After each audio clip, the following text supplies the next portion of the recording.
Karibu katika vipindi vyetu vya mwendelezo wa kuyachunguza maandiko. Somo letu la leo linasema ya kwamba chukizo la uharibifu. Tutapata kuelewa ni nini maana ya chukizo la uharibifu, na tuombe. Tunakushukuru Baba kwa kuwa ni wakati mwingine umependa tujifunze neno takatifu. Uwe pamoja na sisi, endelea kutuvuvia Roho Mtakatifu akapate kutupa mafundisho na kuweza kutusaidia fafanuzi tofauti. Tunaomba machache katika jina lako Yesu. Amena. Leo tutasoma mafungu machache ambayo tutatumia muda mrefu, na kiini tu tutaangalia chukizo la uharibifu ni nini, na neno chukizo la uharibifu limeandikwa katika vitabu gani na lilikuwa likimaanisha nini. Kichwa chetu cha somo kinaitwa chukizo la uharibifu. Sasa fungu letu la kwanza litatoka katika kitabu cha Mathayo 24 fungu 15 hadi 16. Ila pia itabidi tuangalie ya kwamba chukizo la uharibifu ni neno alilotolewa na Yesu alipoongea kuhusu mwisho wa dunia na uharibifu wa Yerusalemu. Yesu alipokuwa na wanafunzi wake aliwaambia, hapa tukiangalia katika kitabu cha Mathayo 24 fungu 15, pale mtakapoliona chukizo la uharibifu, alikuwa akiongea na wanafunzi wake akimaanisha wakati wa anguko la Yerusalemu ambaye ni mwaka 70 na wakati wa mwisho wa dunia. Sasa maneno haya yanapatikana katika kitabu cha Mathayo 24:15-16, yanapatikana katika kitabu cha Marko 13:14, yanapatikana katika kitabu cha Luka 21 fungu la 20 na Mathayo 15:16 inasema, basi hapo mtakapoona lile chukizo la uharibifu alilonena nabii Danieli likisimama katika patakatifu asomaye na fahamu, ndipo walioko Uyahudi na wakimbilie milimani. Hapa ni Yesu akiwa anaongea na wanafunzi wake.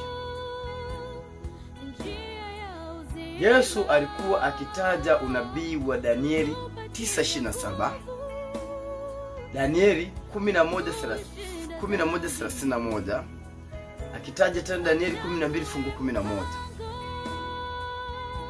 Unabii huu ulitimia mwaka 70 BK baada ya Kristo. Wakati Warumi walipokaribia Yerusalemu na hekalu, walileta bendera zao za sanamu katika patakatifu pa Mungu. Hili lilikuwa ni chukizo kwa Mungu kwa kuwa mahali patakatifu palitiwa unajisi.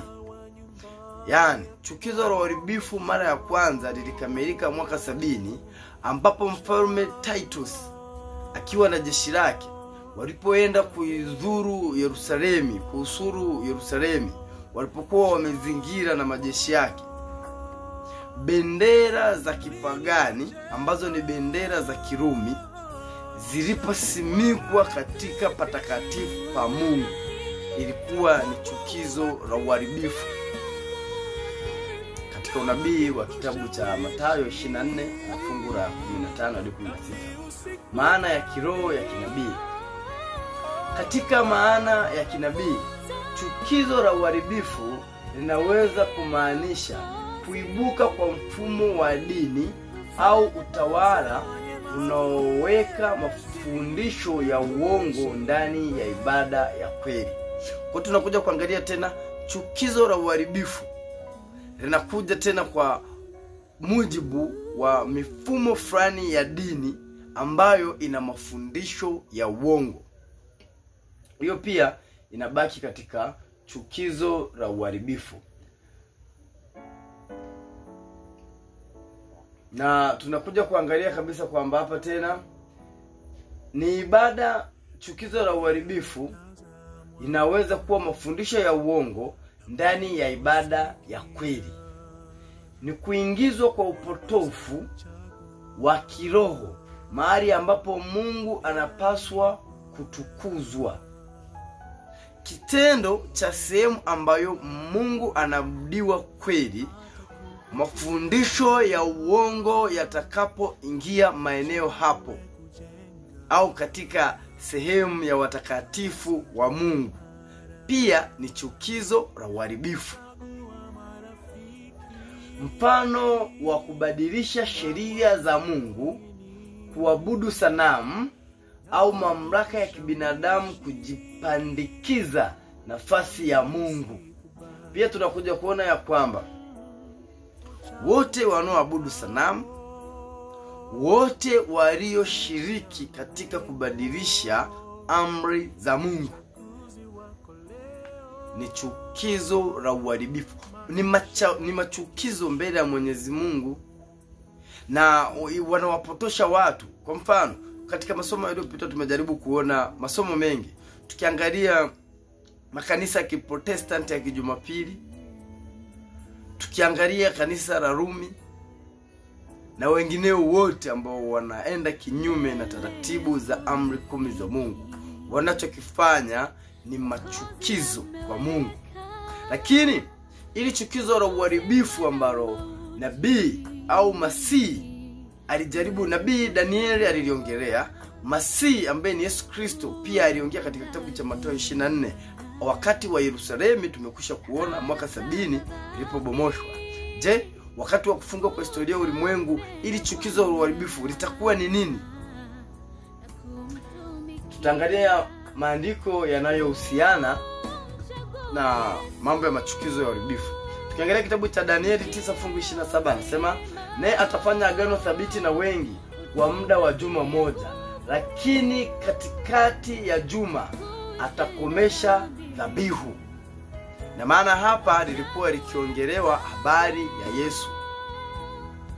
Pia tukiangalia katika kitabu cha Danieli 11:31 anasema, na jeshi litasimama upande wake, nao watapatia hekaluni patakatifu unajisi. Ili jeshi litasimama upande wa mharibifu, upande wa yule mnyama, na kwa kuwa hawakwenda sawasawa na taratibu za Mungu, watapatia hekaluni unajisi.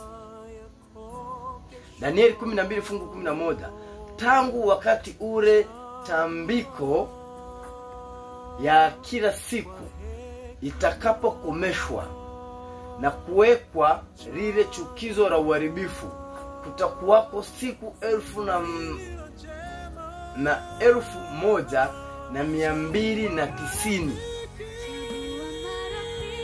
Hapa ukiangalia katika vitabu ambavyo sio Biblia ya Kiswahili cha kisasa, Biblia ya kitabu cha Danieli kimeongelea sadaka ya daima itakapokomeshwa.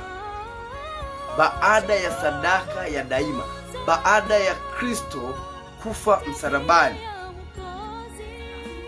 chukizo la uharibifu litasimama. Sasa pia tukiangalia kitabu cha Luka 21:20 anasema, lakini mtakapoliona Yerusalemu imezungukwa na majeshi, ndipo jueni kwamba kuangamizwa kwake kumekaribia.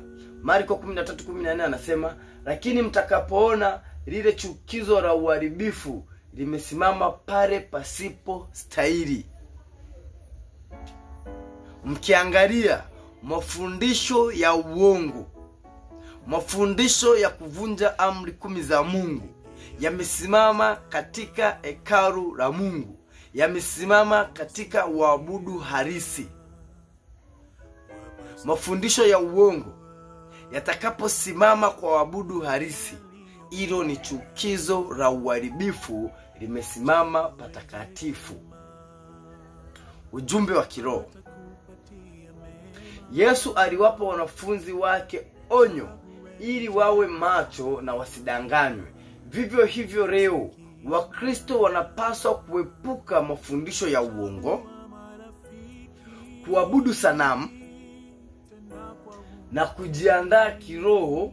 Chukizo la uharibifu ni onyo kwamba uovu utajaribu kuchukua nafasi ya Mungu, lakini waaminio wa kweli watasalimika kwa imani na utii.